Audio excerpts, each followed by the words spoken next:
Cool. Kia ora, everyone. Hello. How are you? Good morning and good afternoon from me. Nice to see you all there. My name is Claire. I'm a concept design lecturer at Massey University in Wellington, New Zealand.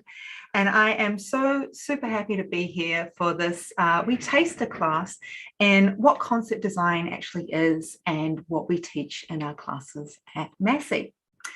So if you love films, if you love animation, if you love to play games, if you like going to interactive exhibits, you'll have probably experienced one of the first kind of aspects of concept design that people tend to see, which is the final output. So you watch the movie, you watch the animation, you play the game, and so on and so forth.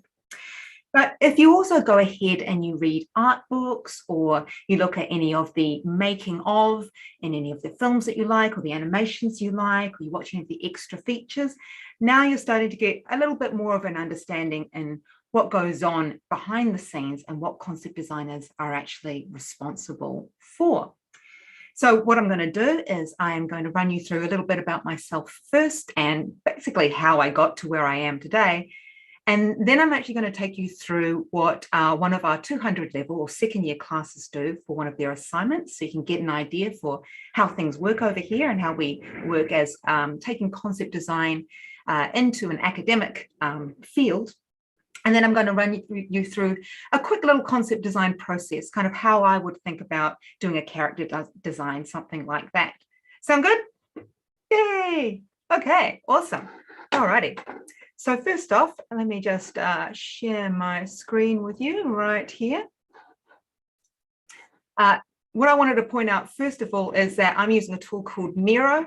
There's also tools called Mural. They're online sharing boards, and we use these in a lot of our teaching because it's an ability for students who are in class and then some students who are away from class. With COVID this year, we used Miro quite a lot. And it allows students to all kind of congregate in one area, put up pictures, put up ideas, and talk about work the same way we would in a class, but of course we can't be all together in one space. So this is Miro. I've got my talk on it, so I'm going to take you through it, but you can kind of see how things work a little bit in this space. So I've got a big board like this, and I've got all of my points that I'm going to talk to you about here. But of course, lots of people can be on these and they can add to them at once. So that's one of the technologies that we've started using that just allows everybody to be a little bit more interactive with the way that we talk about our work. But for starters, who am I? Why am I here talking to you today? Well, because I'm very lucky, I think. First of all, I love teaching. I absolutely love teaching concept design. I love everything about concept design because it is all about storytelling. Story is the main thing that we need to get across. Story drives absolutely everything to do with concept design. So I totally love it.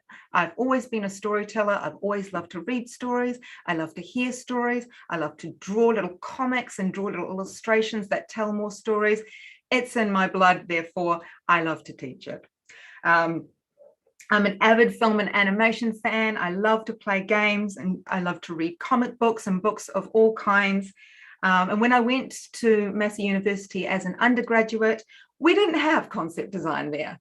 Dang, what do I do?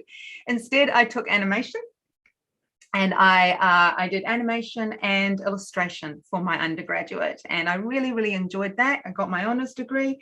And then I moved up to work for Weta Digital.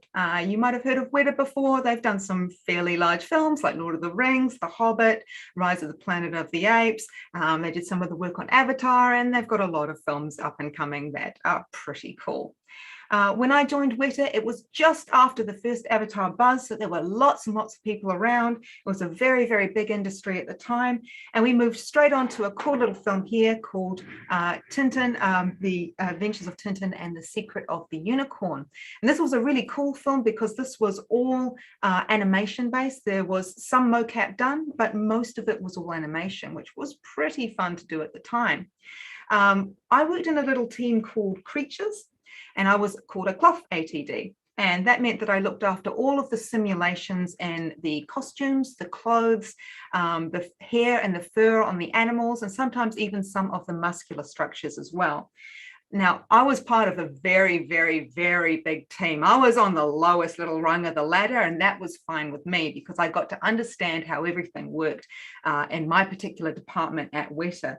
I met some really, really wonderful people, extremely talented people, such a cool experience. But it was code-based. So it was a lot of working really behind the scenes, very much behind anything that you would visually see on screen. Lots of numbers, lots of code, that kind of thing. That wasn't really kind of what I wanted to get into. So after I'd worked at Weta for about 2.5 years, I went all the way up to The Hobbit, An Unexpected Journey. I also worked on Rise of the Planet of the Apes and a few other films as well, mostly uncredited. We tended to jump around sometimes depending on which department needed us. I moved back to Massey. I decided I wanted to go and do my master's, but I always took the really great information from Weta with me, learning to be part of a very, very large team, having your voice in that team, and also understanding what kind of structures there are and how a pipeline works, how everything kind of joins into one another. Very, very integral for me to know. So after Weta, I completed my Master's of Design. I still kind of wanted to play around with teaching because I really, really loved it. And I focused on animation, storytelling, and fan studies as well. Bit of an avid fan, love to draw fan art, that kind of thing. So I wanted to take that a little bit further and just see if I could put that into an academic space.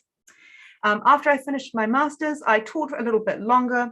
I taught into motion graphics and illustration as well as animation. And then I went off to work for another company wanting a little bit more experience in the field. And I worked for a place called Mechanic Animation. So for Mechanic, we were a service provider. And what we did was set and prop modeling and occasionally some design work for Marvel animation. And we worked on programs such as Avengers Assemble, Guardians of the Galaxy, Marvel Rising, some of the Hulk shows, some of the Spider-Man shows. And what we would do is we would basically make their backgrounds, we'd make some of the structures that they would then animate over. So it was quite an interesting place to be. The most interesting thing about this was, rather like a concept designer, no one ever sees our work. They see what has happened to it. They see how somebody has taken our structures and painted over them and taken them into an animation space. But unfortunately, you never really see exactly what we're done. So it's quite an interesting place to be, but very, very integral. They didn't have our 3D structures there to work from. They'd have to draw them all themselves, and that would take a really, really long time. So it was very cool to be part of that team. Really enjoyed working with Marvel in that respect. And we also did some more of our own work as well. We'd work for New Zealand companies. Pukeko Pictures, there's the Wee Cadets there. That was one of the New Zealand shows that we worked on. And we did storyboarding for them, as well as a little bit of character modeling work and some texture and lighting work for them too. So overall, at Mechanic Animation, I was an art director.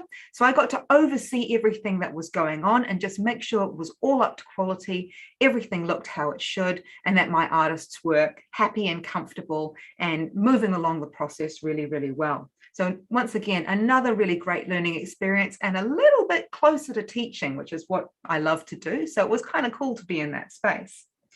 So I worked there for about 5 years. And then I left to come back to Massey because teaching called me, and we had our new concept design degree this time. And I thought, if I'm not going to learn it, I'm going to teach it. And that's what I did.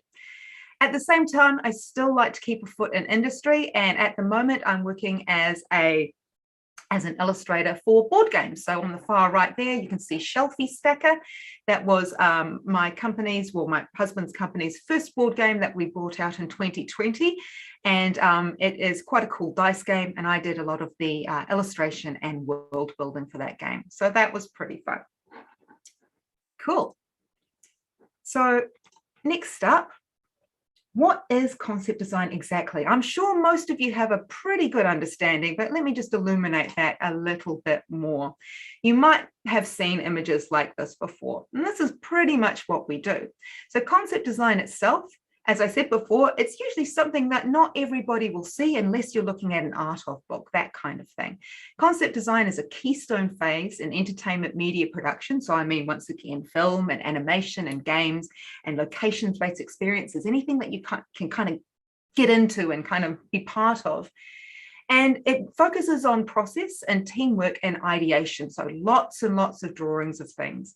It's central to the discipline are output methods such as character design. That's probably one you've heard of. Creature design, vehicle design, environment and set design and prop design and costume design and other things come into there as well. But those are kind of the main ones. This is some of our students' work from 3rd and 2nd year. You can see some vehicle designs here. You can see some prop designs, some character designs, and some little vehicle designs once again. And already you're getting a feel for how many drawings we're going to be asking you to do if you join us. This is the kind of thing that you need to get your head around. Lots and lots of drawing. If you love drawing, then this is definitely a place that you want to be.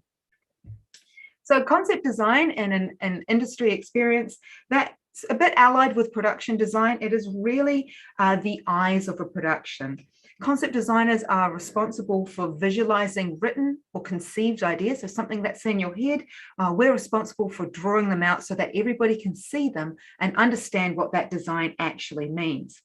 So this phase is in what's called pre-production, sometimes pre-production. That is a term. It's kind of weird, but it makes sense.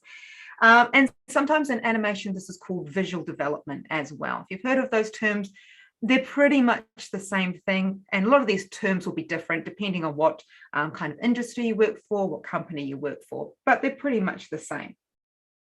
Most concept designers will work in that earlier stage and they don't usually go through until the final set pieces, but some do. Some get involved with fabrication simply because sometimes the design that is being made into a CG object or an actual live real object, sometimes being 3D milled, sometimes being actually sewn if it were a costume or fabricated if it were a prop. Sometimes a concept designer will stay all the way along and help guide that fabricator or the maker to understand how everything works and how it should look. So sometimes you're right at the beginning, sometimes you work all the way through. It depends on the production. All right, so where do concept ideas come from? Okay. So here we are. Here's one of our classes right here. There's Tanya. She teaches with me. I'm somewhere in the back there. I need to see. But once we get into actually teaching concept design with our 200 level students, our 2nd year students, we want to take them on as realistic a journey as we possibly can. So what we ask them to do in 200 level is to create a visual development document. That's a big document with lots of different designs based around a story.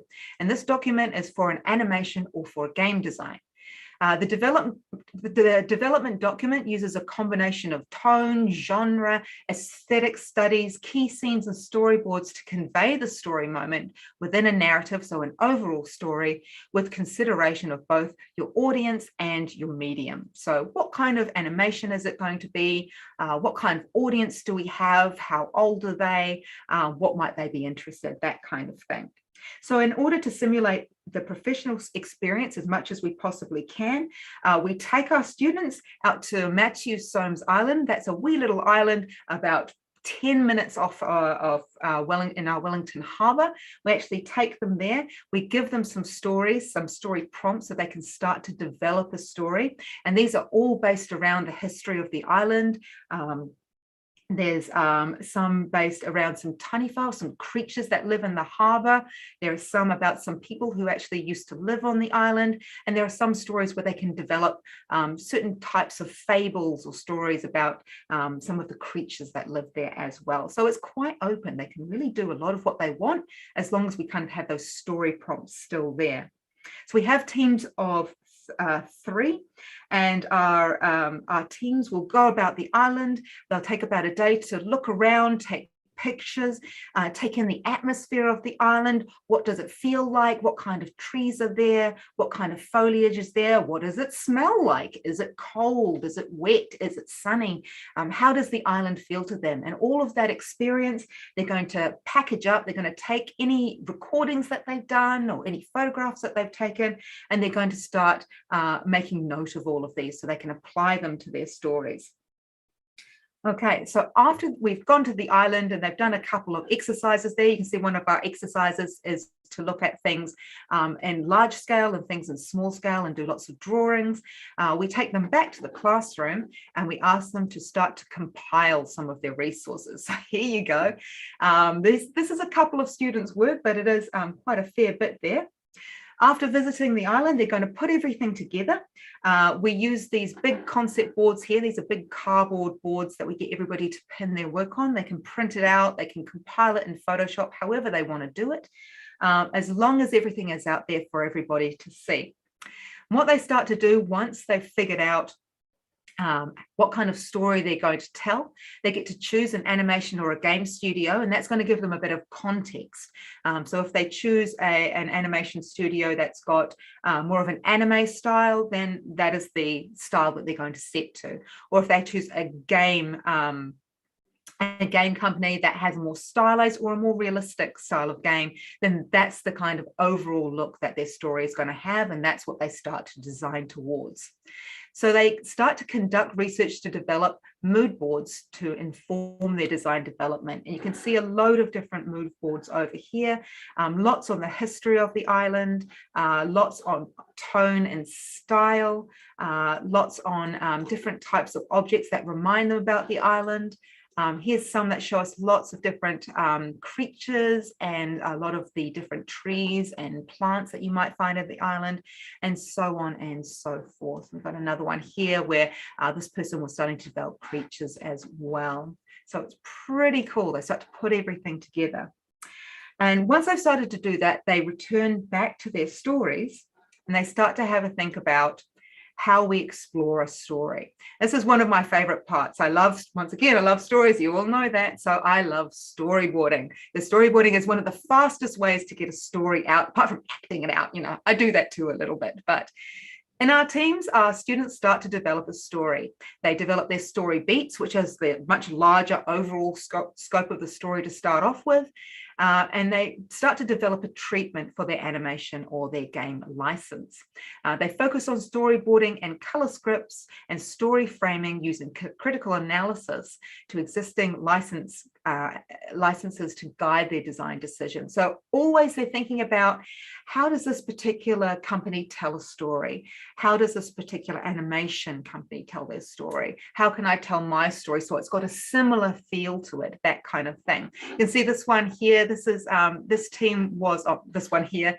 They were inspired by Studio Trigger, and Studio Trigger is very kind of energetic and full of kind of crazy camera angles and lots of energy. So that's what they wanted for their story. Whereas we've got another story that was inspired by Studio Ghibli. I think this one over here. And so it felt a little bit more subdued, a little bit more fairy tale like. So that's how they wanted their story to run. And these are all their beat boards. As you can see, we annotate a lot as well.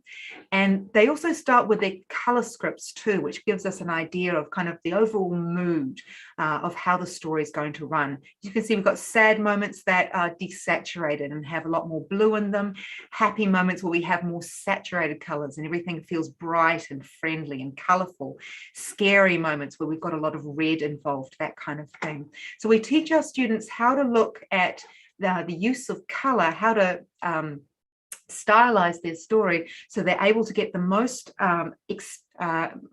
emotion and experience out of their story as much as possible. All right, so once we've done that, once we've got our story down, we've visualized it a little bit, we've put everything into story beats, what we're going to do next is we're going to start to develop our content. So we have a story. That means we're likely to have characters, we're likely to have environments. If not, we're in a white box, so that's a bit weird. So what we start to do is we start to break these areas apart, and our teams can decide what they would like to do. So the students throughout the project are constantly iterating their designs as the narrative shifts and forms, and they lock down on the type of narrative that they want or the type of story that they want. the designs change and evolve until they finally get the designs that they want. Somebody might be working on character designs, somebody might be working on environment designs, somebody might be working on prop designs, but everybody gets to have a little bit of a say. And then finally we come up with our final designs after the team has conferred and decided what it is that they would like to see. So you can see lots of examples of character designs over here, some lovely little studies, lots of costume and stylized designs over here. We've got a creature design here. These guys actually were in the same group. So we can see the front, back and side, that kind of thing. A gorgeous little gecko design over here. Some people over here were experimenting a little bit more with color, and even some key scenes as well, which we can talk about a little bit later to understand the emotional moment or the emotional content of the story. So we go through these ideations or iterations a lot. We do a lot of drawings. We do a lot of development over and over again. After we're finally quite happy with what we've got, then we go forth to present it. Now, presentation is something very, very important here in my classes, especially because presentation is something that you will need to do as a concept designer to get your ideas shown. You're often in a larger team, usually. Most common experience is that you'll have at least another 5 to even 15 people in your concept team, and you are kind of vying for some of the concepts. You want them to go through because you want to see your stuff in the final film or the final article, right? Even though you may enjoy your team very, very much, one person's design or sometimes a collaboration of designs will go forward. So you do kind of have to learn to present your ideas really well. And don't double click. Whoops, there we go. So as you can see here, this is how we like our students to present their work. They have their final visual development document laid out like this. Often they will come forth and they will theme them a little bit. Sometimes they come up with a logo, which is really, really nice, really adds to the overall package, and everything looks like it comes together really well. These are just some sample pages. There's, of course, a storyboard page, a story page, a breakdown page, and a few other things. But here you can clearly see some character design and development. You can see some setting developments here. These are what we call material breakouts, so we can understand, okay, this is an overall look of the island. It has these trees there, and it has this type of bush there, and it has these types of rocks. And if there was a lighthouse, then this is what it's going to look like. Sometimes we don't even need to draw everything. We just need to show what it's intended to look like, and we can get onto that a little bit later. You're visually showing your thought process all the time. Okay, and these ones here, this one in particular, and this drawing over here, not illustrations, these are called key scenes. And these are very, very important parts of the storyboard or the story narrative. So we get an emotional connection with the story. We can see what's going on. We can see like a film frame of that particular property. We get an idea. Key scenes are great to show clients because you can say, and then this part was really, really sad. And he had to let go he had to say goodbye to his friend on the island. And oh, you'd be crying. It's so sad. And of course, because we've got the color there, because we've got this certain type of camera angle, because we've got this relationship between the characters, our client's going to go, oh my gosh, yes, my heart is breaking. That really is so sad. Here, I will buy your property. Hopefully, that's the idea. But generally, this is all experience, so you can start to understand how you might describe or sell your work if you're in a real life situation where you are trying to work as a concept designer in industry. So it's all simulated to help you understand that. Okay, so that was the first part of their second year assignment. The second part, we're going to do something even more fun. So what we get them to do is we get them to come back and they critically reflect on their work. These images here are from our students' Trello boards. So it's like a blog, and they keep a log of absolutely everything they do, every part of the design process, everything that went wrong, everything that went right. Really, really important to keep all of this noted down, because you never know. Sometimes you might go back and think, oh yeah, I came up with a really interesting idea about several weeks ago. What was that again? Oh, right, it's here on my Trello board. I can just go and reference that. So we get everybody to keep up with their Trello boards, to put absolutely everything on it. And they go back and they have a think about what they've developed and how they developed it. And what we're asking them to do now is to choose either a character or a creature or something that they're going to take further into fabrication, because we're actually going to ask them to make a toy. Believe it or not. Yeah, that is our next assignment, is making a toy and fabricating a design. So we're going to get them to fabricate a blind box toy. So if you've ever seen any of those little toys that come in weird little boxes and you have to open the little silver bag and you pull out the toy, and it could be anything. And some areas have these in little kind of little gashapons or something like that. It's that kind of idea. So they're not only creating a toy, but they're also creating a blind box to go with the toy as well. A little bit of graphic design in there as well. So our students are going to choose an element from their visual development document that they've already made and hand it in, and all is good. And they're going to translate that into a blind box toy. They start with initial thumbnail design. So these little kind of quick designs like this. And they're going to come up with some ideas, because they might need to change some things. The creature that they might decide to make is really, really large, but it needs to be at a scale so it fits into a tiny little box. So they probably need to maybe make it cuter or change the design ever so slightly so it fits inside the box and it fits inside as a toy design. So they step through a process of rapid ideation, once again, lots more drawings, to develop a variety of design options to work from. So as you can see here, we've got some of these little creatures, and we're starting to get much, much smaller proportions. All of these notes, these are from our Miro boards. So we'll show these designs within the class, and this time the class was online, and people will put down their ideas on what they think of the design. Like, I really like the head and the contrast is really cool. Or, hey, this costume is really rad. I love this. Go ahead with it. That looks awesome. Or over here, I like how the tail is keeping the character up. So there's so much conversation going on, really to help our designers think outside of what they might have started with and get some really, really cool ideas. So once we've gone through this process, we start to think about our designs and how they are going to be made into toys. Basically, how we're going to start to design for making. Here we go here. Now, we love to ask our students to get really tangible things, get tactile, pick up some clay and mush that around, try making something out of materials and tape it together or glue it together. Just have fun with it. Get a feel for how an object will sit in space. Don't do everything on the computer. Get your hands involved.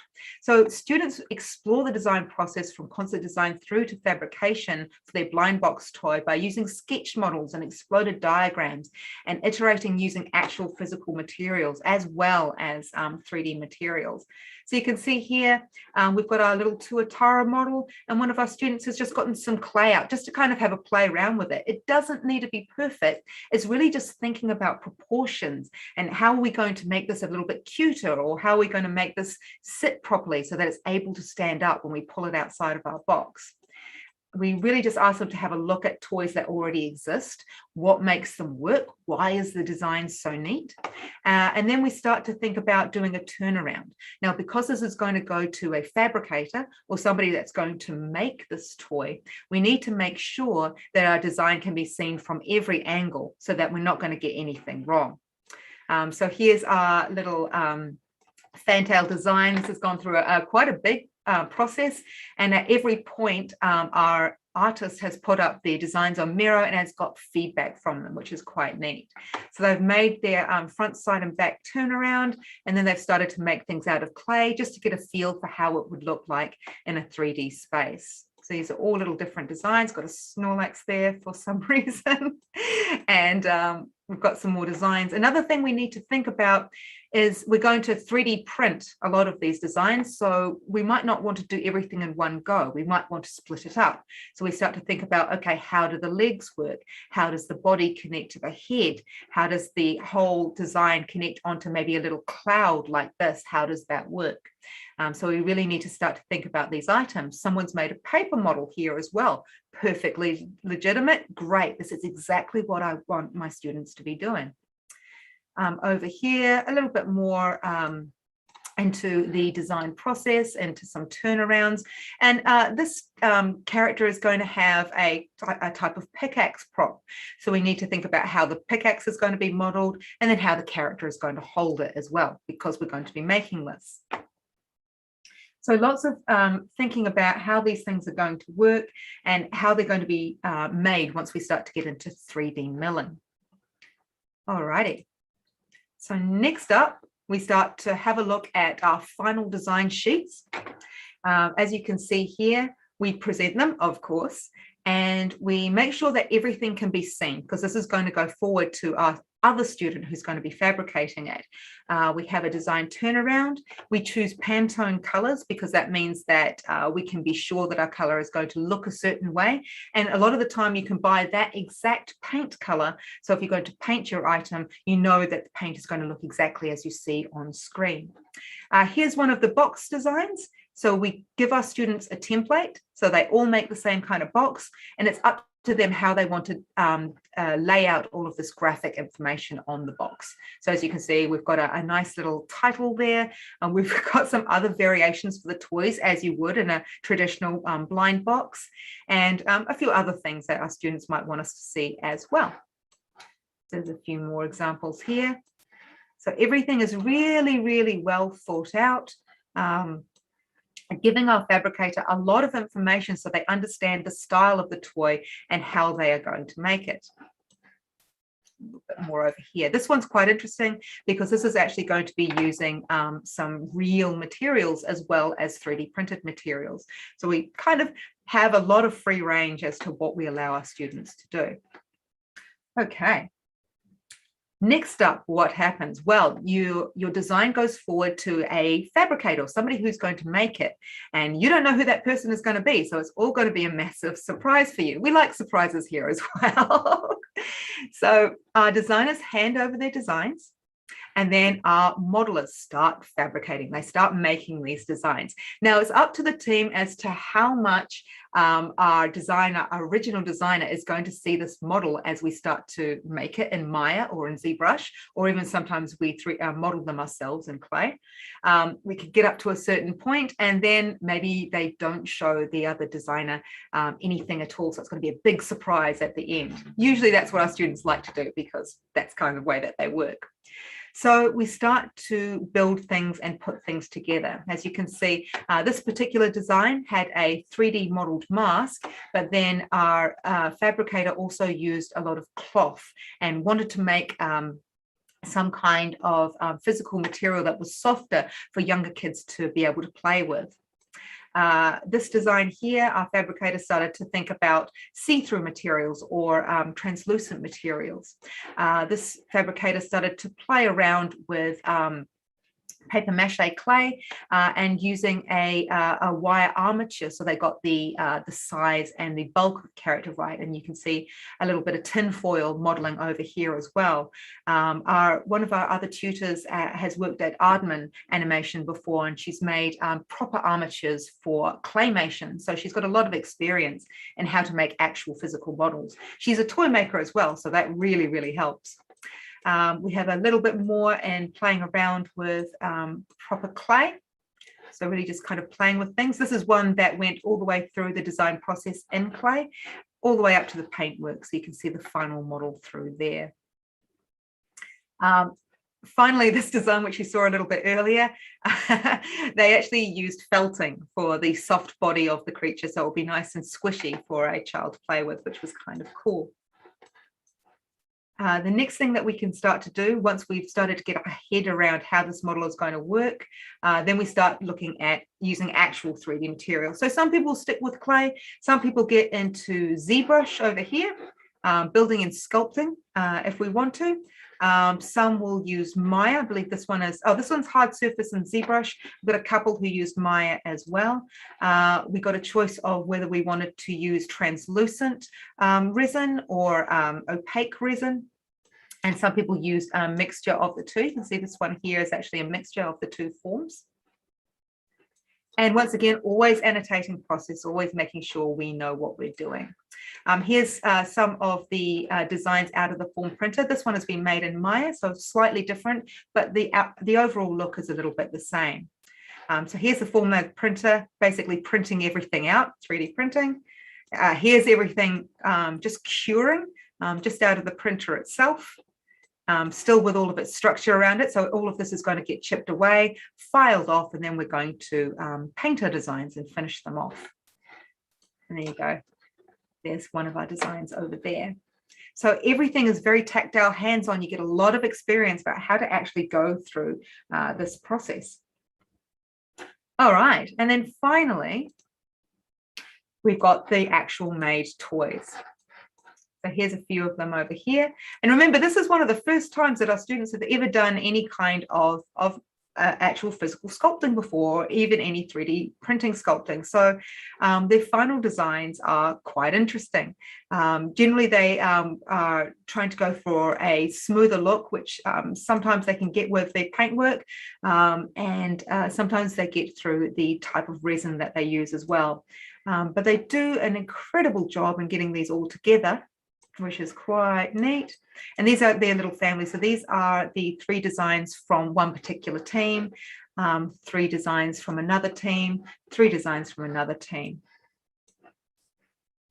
Cool little creatures like that. So they're really, really small. They fit in the palm of your hand. They're just wee little things. Here's the fluffy one. This is one of my favorites. So this is all felted. And then we have the 3D printed mask that goes in them as well. And then this was the sculpted one. And here's the presentation. So, so what happens is the designer will get up, they'll talk through the designs, they'll talk through the features that they had imported and used, how they painted everything, and then they bring up the other member of the duo and they present them with the final article, which they probably haven't seen before. So, so our student's face under this mask is very happy, trust me, even though you can't quite tell, but it's quite a neat experience because we get this whole idea of surprise and of how things will work once we finally get that article handed over. So that's one set of our 200 level assignments that we get students to do. Start to develop a story, tell a story, show that story through a visual development document, and then take one element from that document and actually move forth and fabricate it. It's really providing our students with multiple tools and technologies and skills they can put in their tool belt. As a concept designer, you'll be asked to do all kinds of different things. It's not always straightforward. You're not always a character designer. You're not always an environment designer. So the more you know, the better off you're going to be prepared for industry.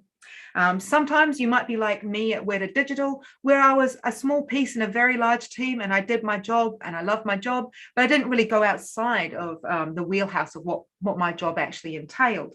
Or you might be like me at Mechanic, where I was an art director, but I had several different jobs.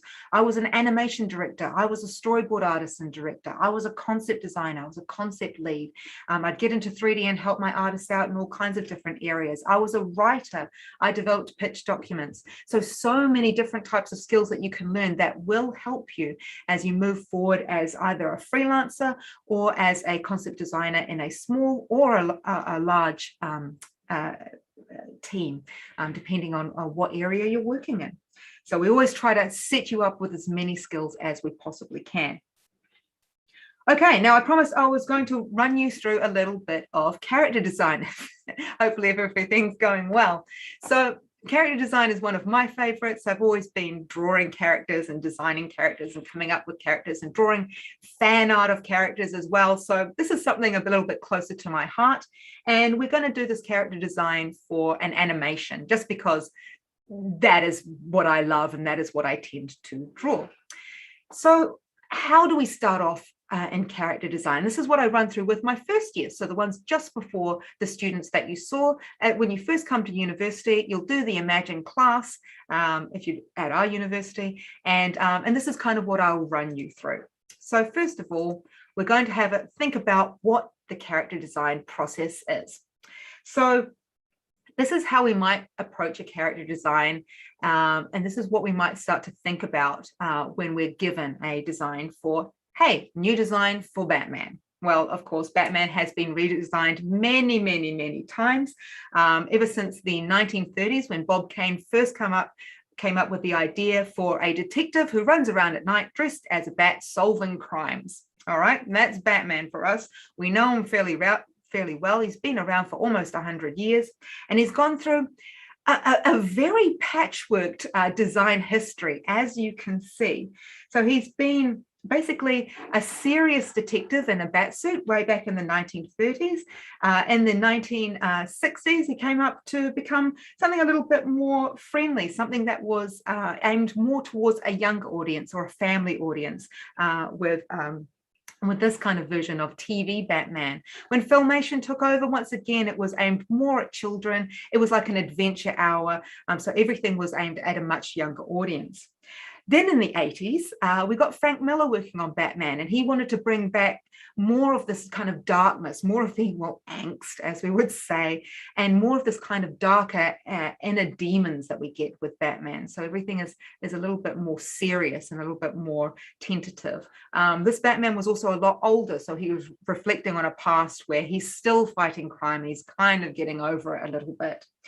This changed the whole way that we approach that character. Is almost completely rewritten, and that inspired Tim Burton's Batman from the 1990s to become something of a gothic fantasy. So Tim Burton was well known for starting off working at Disney. His designs were quite dark and quite strange. You might know him from designing A Nightmare Before Christmas, coming up with a story for that. So everything was a little bit more whimsical, but quite dark at the same time. So his character featured a much sleeker, much more stylized Batman. When we went back to animation, we had the Batman animations from Batman animated series from 1992, and that took off some of the darkness that we got from the film Batmans and put that into a space where the stories were still aimed at children, but it was still very sophisticated. So we've got this idea that Batman is more of a detective. It's not silly, it's not jokey, but it's also not really dark and scary. Now, this is where the Batman mythos kind of splits into two different areas. We've got 4 kids, and then we've got the 4 adults, or for a filmic audience. Once we went back and we revisited Batman in the cinematic universe, we got to Christopher Nolan's here, which was much more of a gritty, realistic, real-life Batman who could exist now, even if he wanted to.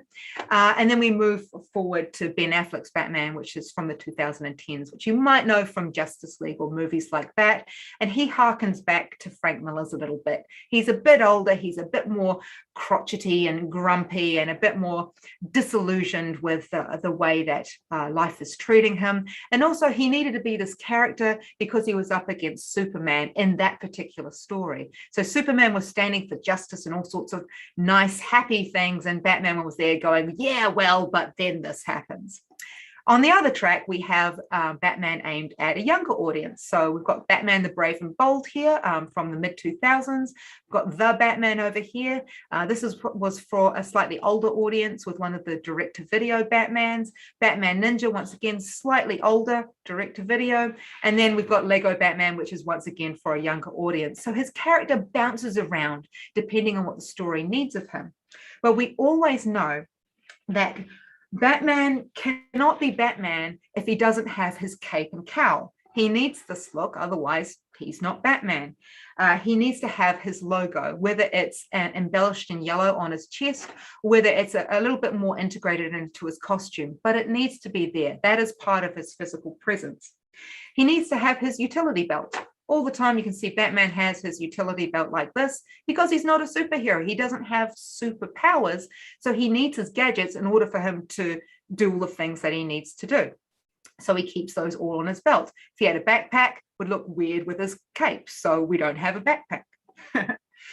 He needs to be strong and physically capable. If he wasn't, he couldn't do all the stuff that he needs to do. He couldn't fight crime that he needs to because he's not a powerful guy.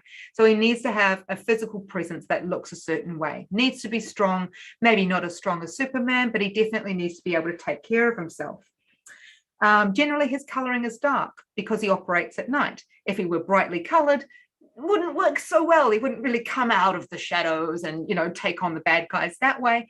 It just wouldn't work so well. So instead we color him blue or we color him black and gray so he can kind of disappear into the shadows. And the other thing we look at with our character when we start to understand what it is that makes that character, who they are, and what makes them, how do we understand their personality, is we take a look at how they're posed. Without these kind of more sillier ones on the 50s and 60s scale, we can see that Batman is generally somebody who kind of disappears more into the shadows. He likes to look mysterious. He uses his cape a lot. He hides because he's a detective. He's the type of character that stands back, watches what's going on before he makes his decision, before he jumps into a fight, or before he calculates what he's going to do. So instead of running in there, getting all ready for the action, getting right in there, he stands back, he takes note, he understands the situation, and then he goes forth and does what he needs to do. So with that in mind, then we can start to think about how we would redesign our Batman character. We need all of those essential things, and we're going to put them into our new design, however that's going to be. So that's a classic example of how we might break down our character process. I'm going to jump to something a little bit different here, and I'm going to choose my character design is going to be based on something else. So when I go through the process for an animated character, I'm going to say that I've been given a brief by my director or my production designer, sometimes even my client, and their brief is going to be about, let's say, a kid who needs to fit into a futuristic school somewhere. They've moved from the country to the city. It's in the future, so it's really, really different for them. And there's a teacher there that is kind and friendly, and they basically find a new friend. They're their first friend that they meet because they're their first friendly face, and then the story moves on from there. I don't know the entire story because I made it up, but that's the idea. Sometimes when you're given a character design, you're not given a lot, so you need to go back and have a think about all of the types of information that is given in your information packet.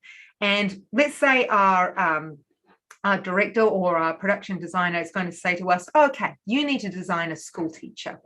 Great, I'll say, okay, tell me a little bit more about that story. Well, for starters, we know that it's going to be the future. So once we've got our what it is that we're actually going to make, we start to think about how we expand on that idea. What is the information given to us out of the story?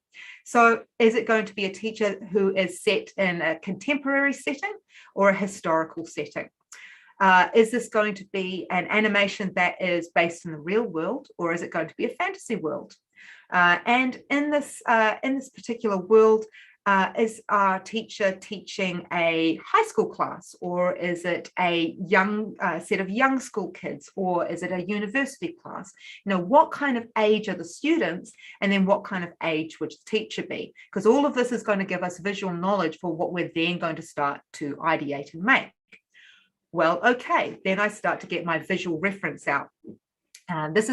Visual reference is the best key. I can write down a lot of notes if I want to, but I always find collecting images is the clearest way to start to understand what it is I'm looking for.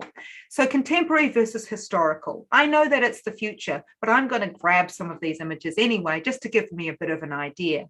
For starters, I have a Victorian ink drawing here to give me an idea of what schools would look like in that era. I have a mid-century image over here to give me an idea of what schools look like in that era. And then over here, we have something that's more contemporary. And this is great because this immediately shows me what kind of teacher will be, what they'll be like and how they'll teach their class, depending on what kind of era they're from. So you can see with the Victorian school, the teacher's actually seated and the student is reciting to them from a book as part of the lesson. Mid-century, the teacher is up by the board. You can see they've got their teacher's jacket on. They've got a bow tie on. Let me go a bit closer. There you go. And they're actually running through their lessons that way. And then a more contemporary teacher who's arguably got a younger class is right in there with the students, and they're helping them out and they're showing them hands-on how everything works. Great. That gives me 3 different styles of teacher, and I might have more images as well, most likely. So I can start to think about who my teacher is and how they're going to teach. Next, we go to real world or fantasy. So that information might be in my script.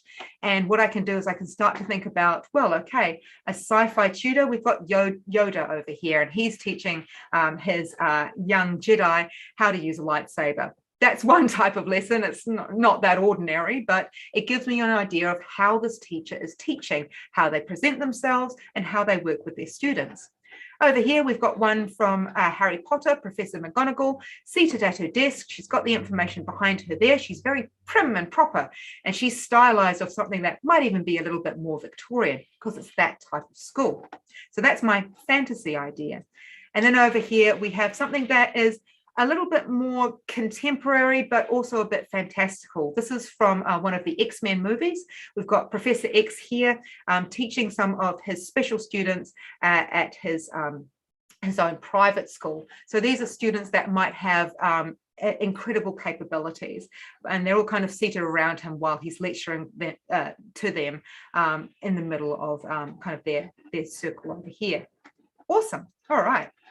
Next, we'll think about the age of the class and the age of the teacher.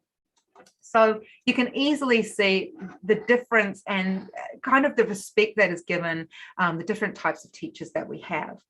So we've got an older teacher over here who is teaching an older type of students, probably this looks like older high school students, standing at the front of class.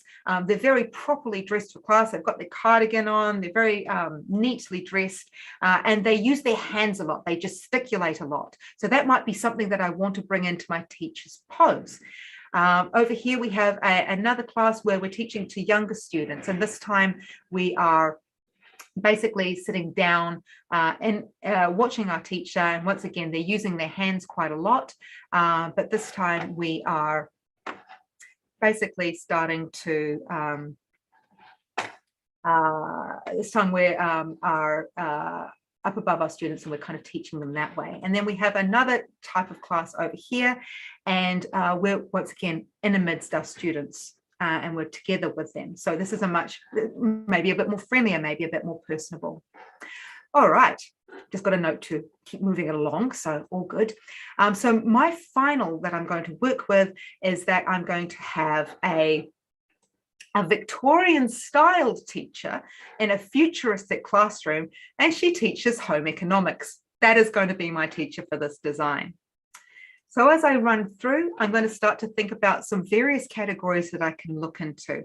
I need to think about the shape of my teacher. I need to think about what kind of pose they're going to have.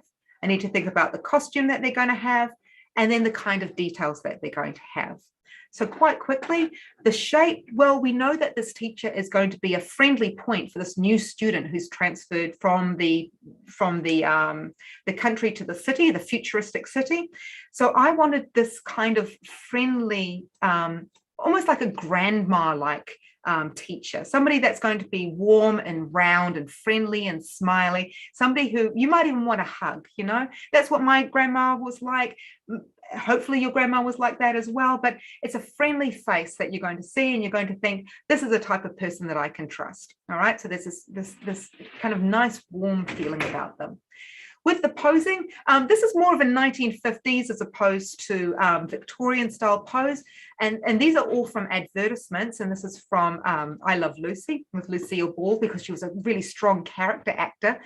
And these are just really, really good poses. They have what's called good silhouette, which means we can see the pose very, very clearly. We can see where their hands are. We can see the expression on the face, that kind of thing. When we're doing a character design for concept design, we need these things to be very, very clear. We don't want an action pose for a character, because that's not going to show off a lot of what we need to see. When I think about costume, once again, I've got Victorian style. I could look at an apron, which she's most likely going to have. So I'll look at a Victorian apron. And then I quite liked this headdress that Lucille Ball has on her head. It's not specifically Victorian, but it is kind of nice and friendly. And it links back to that kind of homemaker look, or that housewife look, that I think is important in this type of character design. So I'm going to stick with it, even though it isn't quite within that Victorian sensibility. And finally, what kind of details might we have? So you can see a teacher here is using like a pointer. That's pretty typical of a Victorian tutor. She's a home economics tutor, so we're going to use a wooden spoon instead. Makes sense, right? Still a pointing object, but we're going to use that rather than a traditional pointer. And I've got some fish down here because I thought maybe the teacher could be an alien. It's futuristic, why not? Fish are a great shortcut for aliens because they have eyes and a mouth and sometimes even a nose, but they're just in quite weird proportions. So I'm going to use that as a basis for my character design. When I move forward, what I do is I take those 4 elements with me and I start to think about how this design is going to work. I usually start with stick figures like this, little thumbnail stick figures. Then I like to flesh them out. This is what we call solid drawing. So I'm starting to think about that round shape that I had before. I'm starting to fill that out. So my figures got a little bit of body to them. They've got that kind of lovely form to them that I can play with. I'm doing a few versions here. This gives me a little different shapes and little ideas of how this is going to look. Okay, over here we've got more of a look of how my designer is going to look in their costume and how everything is going to work. After I've decided upon that, I choose one of my favorites and then I start to design a variation for that. So I've picked this one over here, quite like their pose. It looks quite teacherly. So I'm going to take that and I'm going to expand upon that and build my final design. After that, I'm going to take a look at how I can turn that into a final design. I've changed her hat a little bit, so it looks a little bit like a chef's hat on top, even though that's her hair. I sort of thought that was quite a neat way to incorporate that Victorian look, as well as some of those key elements of that chef or that home economics teacher design. And then finally, if my slides are going to do it, there we go. So then I take it from my final lines into my flat colors. And you can see I've added here a pin because she's part of a school. So she'll probably have some sort of emblem on her. And something needs to be a little bit more futuristic. So I've given her a bit of a futuristic collar. And then I've just added a few little effects. And that's good enough for a character design so that my client can clearly see what's going on and how things are going to look and how everything is going to work. Okay, cool. So, okay, I've got a couple of questions here. I think we've got a few minutes left, so I'm just going to answer them as best I can. Sorry, I didn't see them as I was going along. One of the strongest questions is, do we have to draw well to design well? No, not at all. We can teach you how to do that. What you need to do is be a very clever thinker, come up with really interesting ideas, because what that is going to do is that's going to help you in your designs, and it's going to help you build a stronger design sense. The better your ideas are, the better of a concept designer you're going to be. And your drawing and your designing skills will pick up with that. Trust me. The more that you start to practice and the more that you start to work with your designs, the better off you're going to be. Just remember, think outside the box, take on information from your friends, from people you show your designs to. Don't keep your designs to yourself. Show people how they work and how interesting they're going to be. Okay, do you think generating new ideas with a team is more difficult? No way. It is the best way because you're able to get some real feedback, and you can always say to your team, hey, just be really honest with me. What do you think of this idea? Do you think it's a good idea? And if not, how can I improve it? Honestly, your team is your best feature to help you develop better ideas. And a lot of the time, it's shared knowledge as well. So they'll say, oh, hey, so your teacher teaches economics. Well, my dad is a pastry chef and they wear this, or they do their hair a certain way, or they always have to get up really, really early. So your teacher may society is a little bit tired. So they have bags under their eyes or something like that. Okay, so yeah, absolutely use your team as best as you possibly can. How do we know our design is useful to society? What a wonderful question. Well, because we're in entertainment design, I feel it's really important for people to relax and enjoy films and media. And through stories, we can tell lots of elements of real life. So when we hear a story about somebody who perhaps has a certain type of relationship with, maybe they have a strained relationship with a grandparent. They don't know them very well because they live far away. Other people who don't have that kind of relationship with their grandparents might not understand that. And through seeing a story, whether it's a film or an animation or something like that, we start to understand that point of view from that person. Or we start to understand more about a different culture through entertainment media. So I really do think that society can learn from our concept designs because we think about them so carefully. We will take in a lot of cultural items very, very carefully. We'll get consultation from certain groups, and we'll really be as careful as we can with them and as thoughtful as we can with them in order to tell the best story that we can tell. So I hope that answers that question well. That's kind of how I feel about it, and I hope other designers feel the same way too. I might be getting okay. Cool. I think that is that us for today. It might be. I am not too sure. Maybe I'll keep going until somebody kicks me off. If you're not skilled at computer, IT, software, design software, that kind of thing, you learn it. We teach you. Honestly, it's not that hard to pick up. Once again, it is all about the ideas all the time.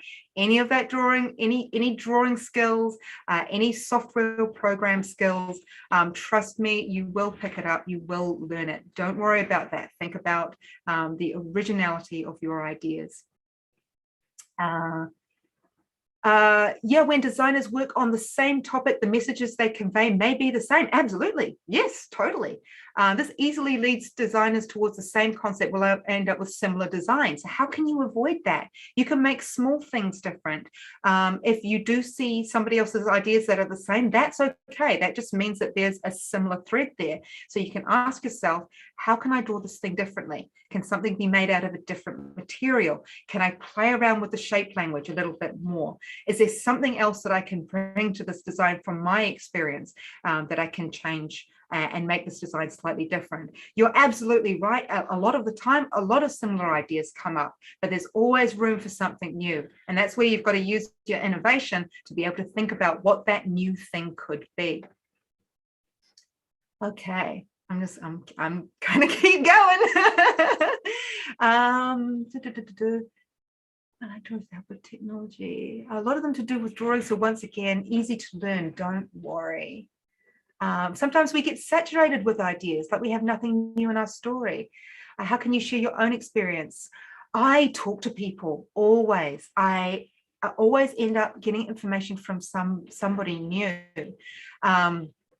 So when I was directing animation for a New Zealand cartoon that I worked on, and I was leading the animation team, and I really wanted this team to embody a feeling of authenticity because our client oh, great, cool. Okay, good. We've got more time. Sorry, just reading down here. 15 more minutes. Fantastic. Okay, I'll try and answer everything there. Great. All right. So I was leading an animation team for an animation that was based around a Maori family, and Maori are Indigenous population here in New Zealand, and they have very, very close-knit family units, and they have a very particular way that there are some actions that are quite different from myself growing up as Pākehā or as a European New Zealander. And I knew that these things existed. I knew there were certain rules that I learned in school, like One shouldn't sit on a table, or one shouldn't touch another person on the top of the head. These are things that I needed to be very careful of when I was directing animation, because I didn't want to overstep those lines. So I got in touch with our client and I said, hey, can we have a chat and have a talk about how I can bring these elements in to make this feel more unique and also closer to people who might be watching this who are Maori or are of the same culture and will understand this and will appreciate that this has come into this particular area. So I would talk to people, I would get consultation. Sometimes when I'm feeling a little bit jaded with designs, I will grab up my encyclopedia, I'll flip through it, and I'll find interesting pictures of animals or of unique architecture. Even if it's a character design, there's something in there that will spur my imagination. Take a break, go off, watch something, read a comic, just get some idea, walk outside if you're able to, go for a walk, be in nature if you're able to, or just take in the area around you. Sometimes that's just enough just to spark some new ideas, learn something new, tell a story or hear a story from somebody else. Sometimes it's usually just about taking a break. Okay. Oh, I've got a lead on from another question was with similar designs, idea theft. Yeah, that is quite a scary thing. It doesn't tend to be seen as idea theft within teams, because the same team working on the same project is all working towards the same goal. So, okay, if somebody sort of takes on something that's unique to you and presents that, that's kind of, it's not great. But remember that you are all working towards the same project and the same goal. And overall, it's good for the project that a great idea has come about. What you can also do is quickly involve some sort of change on your design, or think about a different way to include that kind of aspect, and that kind of covers you both. And then you can give the person who did that a little bit of a, I saw what you did there, and maybe just sort of say to them, hey, looks like we came up with the same idea. Okay, cool. Now how can I think about that more more originally next time? Oh, thank you very much. I'm enjoying being here. It's great fun. Okay, if we do not work as a designer, how can we apply design thinking to other jobs? Oh my gosh, absolutely you can. Yeah, if you don't leave as a, or if you don't decide that you want to be a concept designer, this toolkit that we teach at Massey and through a lot of design toolkits, no matter what kind of class you do, you can always take that to other areas. As I said, I started off as an animator. That's what I learned in my undergraduate. But my passion for story and my passion for storytelling through animation, that taught me how to develop good composition in images. So my storytelling and illustration is strong because I understand how filmic language works and how a story works on a storyboard, and where a camera might be in order to get an audience to understand a certain mood or a certain way that a story is told. I take my my skills as an illustrator into animation and also into graphic design and motion graphic design. So I'm able to understand the principles of design, good contrast, good perspective, good typography, that kind of thing. And I'm able to apply them to a various amount of jobs. So if my students were to leave and they weren't to immediately go into concept design, they could get a job in graphic design. They could be illustrators. They could develop their own games. They could move into a team that would be possibly visual storytelling. There's so many things that you could do. You never think that you're just going to be doing one certain thing. We all have different stories, yay, and we all tell them a different way, and we all work them through a different way throughout our experience. Okay, what should I do to improve my color combination skills? Look to life. Look to nature. Nature, she's absolutely beautiful in the way that she presents colors, especially through flowers and creatures. Look to nature for color combinations. That's a really, really good, strong way to get started. Also, study color combinations through animation is another great one to have a look at, because especially animation for films, we saw before the mood boards and color scripts. Animation takes this into account because there'll be maybe a scary scene going on, and you'll see that scene might desaturate in color or become bluer in color, and you can think about, okay, those are colors that want my emotions to be more afraid or more scared, or there are happy moments. How do colors work in that kind of situation? So that would be my advice there. Look to life, and then also watch lots of animation. I'm saying that also because I love animation. Films do it as well, of course. Animation I just find is a little bit stronger. What else?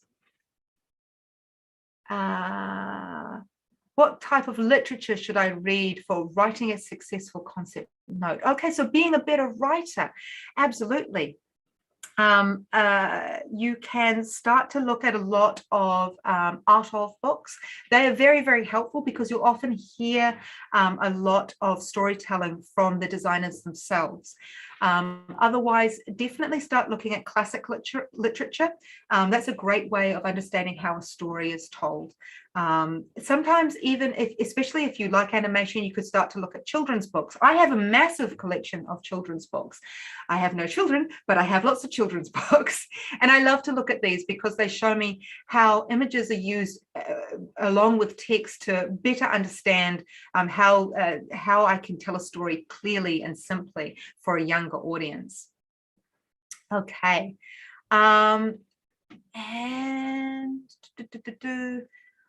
Inspiration comes from life. Okay, interesting thing here. A lot of people asking about inspiration. Yes, a lot of inspiration comes from watching animation, reading comic books, watching films, playing, all those wonderful things. But there are a couple of types of references and research that we do that's important to note. So when we look at primary references or primary resources, we're looking to things that are around us. So if I were to go outside and I needed a reference for a tree, I'd go outside and think, okay, that tree suits my purposes. Maybe my story is based in New Zealand. I can go outside and see a kowhai tree with its beautiful yellow flowers and interesting leaves. That is going to be one of my references. And that's what we call a primary references because it's from real life.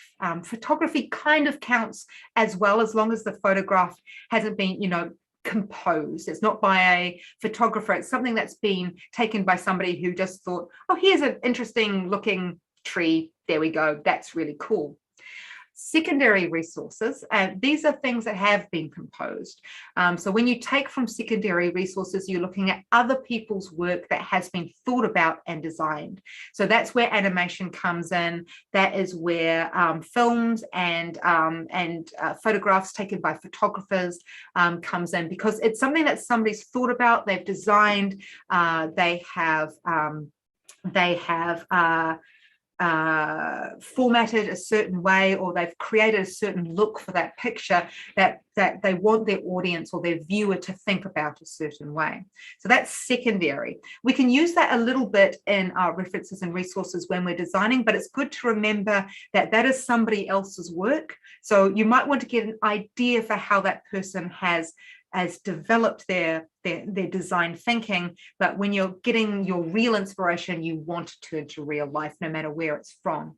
There's also tertiary or the third kind, third level of resources, which is essentially somebody taking a design that somebody else has done and then redesigning that once again. So all those Batman designs I showed you before, that would be more like tertiary, because there's been a design that has been developed off something in real life. It's 3 steps through. And generally my students, if they're starting to do something like that, I like to turn them back to that primary resources and have a think about, this is great. What do you think that designer was thinking of when they came up with this interesting design? Where do you think they might have gotten their inspiration from? If it's Batman, well, bats. Okay, let's go and have a look at some real bats, which, bats are adorable. So some of the fluffy ones are. So let's go back and have a look at that and see if we can get some more interesting new ideas. All righty. Concept design involves taking risks sometimes, especially when you introduce something unique, but not sure on how people would receive it. How do you decide whether you should go ahead? Okay, so if you come up with something that's really different from the brief, well, in my class, I'd say go ahead. Because the worst that's going to happen is we're going to go, oh, that's really different. But how can we make that fit with your story? How can we bring that in and bring it background so it really does fit? And trust me, I've had some ideas that are well out there. In one of my first year classes, I had a student who wanted to do everything at a massive scale. They didn't want to work on a computer. They were a fine artist. So they wanted to do everything in charcoal on massive sheets of paper. I said, go ahead, as long as you're reaching that design brief, you're coming up with interesting character designs, doesn't matter how you do it. Maybe you'll come up with something really interesting working from that large scale. When you're working in industry, you might want to get a bit more knowledge about the type of director or type of art director that you have. So it depends on who you're talking to. If I had one of my artists that I was basically overseeing as an art director, and they would come up to me with something really unique and different, and it was for Marvel, what I would say is, okay, cool, let's take a look at that and let's have a look at the visual language that Marvel is using, and we can think about how we can incorporate some of the aspects of your design, even though we can't take absolutely everything. Sometimes what you'll find is your director will really respond very, very well to it, and they will love that you're thinking outside the box. Sometimes, and you'll get a feel for it, especially if you ask your other designers, if you ask your art director, your director or your team leader might want things to be a little bit more on track.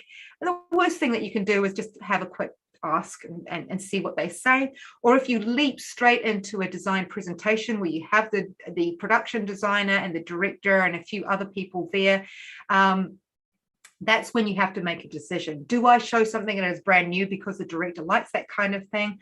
Or are they quite traditional? I keep this to myself, but maybe I have a word with somebody about it a bit later. So you've got to read the room a little bit. And that's why it's so important that we discuss our ideas with our peers and with everybody else in class, learning to take that forward when you move into industry, and you can talk to your team or you can talk to your art director and you can get some ideas from them.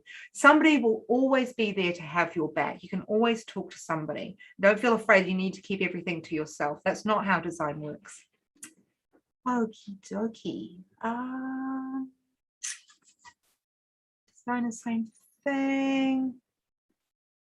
How do you work cross-functionally with developers, copywriters, project managers? Okay, that's a really cool one. So your project manager will generally be overseeing the process. They tend, once again, it depends on the size of the company and the size of the project that you're on. Sometimes your project manager will be all over everything, and you'll see them a lot, and they'll run around most likely with a clipboard or something of the like, maybe an iPad, and they'll check in with everybody, and they will see how everybody is going, and they'll have a strong idea of how everybody is moving. And what the project manager or the production assistant will do is, if there are any needs for that particular designer or that particular artist, they then forward them to somebody who can help them out, whether that's IT or something like that, if it's something that the artist needs or something that is needed in the project. Sometimes you work solely through your art director and you don't see too much of your project manager. You might see your production assistant. If you can think of levels, your project manager will be right at the top, and they'll be managing a specific project. Even if your company has several projects, they'll have several project managers. And then your production assistants will just see how you're tracking, see if you're hitting your goals for the day or for the week, that kind of thing. And then what your art director does is they keep you on task with how everything looks visually. And a lot of the time they will also talk to either the project manager or the production assistant, and they will talk about workload, and they will talk about how you're going. So once again, it depends on how large the team's going to be, but it's usually a staggered response as to who you talk to up the chain, but there's always going to be somebody there that you can talk to. I always say your production assistants and your production managers are your best friends, because they're the ones who can just make sure that you have everything that you need. They keep you on task, and you really want to make sure that you are you're on a good friendly basis with them, because they will look after you. And they will help you out, especially when you go forward and your designs might go forward to a fabricator and you need to speak to them as well. They'll help with that translation a little bit. When I worked at Marvel, we worked primarily with Marvel. We didn't tend to talk to the other team who was taking on the animation itself. We would talk through Marvel, who would then talk to that team. And it was kind of sad that I didn't get to talk to some of the people who would be animating on the backgrounds that we'd made. But also I understand that there was a bit of a language barrier, and that also it just kept things moving fast and moving quickly. Marvel knew what they wanted, so they were able to better explain that to the animation team on the other side, which was quite cool as well. When we get into a school situation, so in the classroom, myself and the other tutors and lecturers, we kind of act as your art directors and your client and your production manager. So it's a little bit of everything, all barreled up in one. So at any point, we can help you along with your designs. We can help you start to organize your time if you've got a lot of other papers that you need to do, or you have some extracurricular activities. We can help talk to you about how your design is going and how you can simplify things to make it easier on yourself. But we're also your clients, so you need to impress us as well. I mean that in the nicest way. Okay, cool. But basically, it is a friendly way as well. So we're always there to help you out, but also we kind of want to see some of your awesome, great designs and a lot of your awesome iterations as well. Okay, unfortunately, that's the end of the talk for today, but thank you so much for having me. It's been absolutely wonderful. I hope I've given you some, thank you, some insight on concept design, and yeah, go forward and draw a lot, please. Always draw. Cool. All righty, thank you very much. That's great. Cool. Okay, thank you. I think I sign off from here. So I'll see you all later, next time, maybe. Okay, ciao, bye.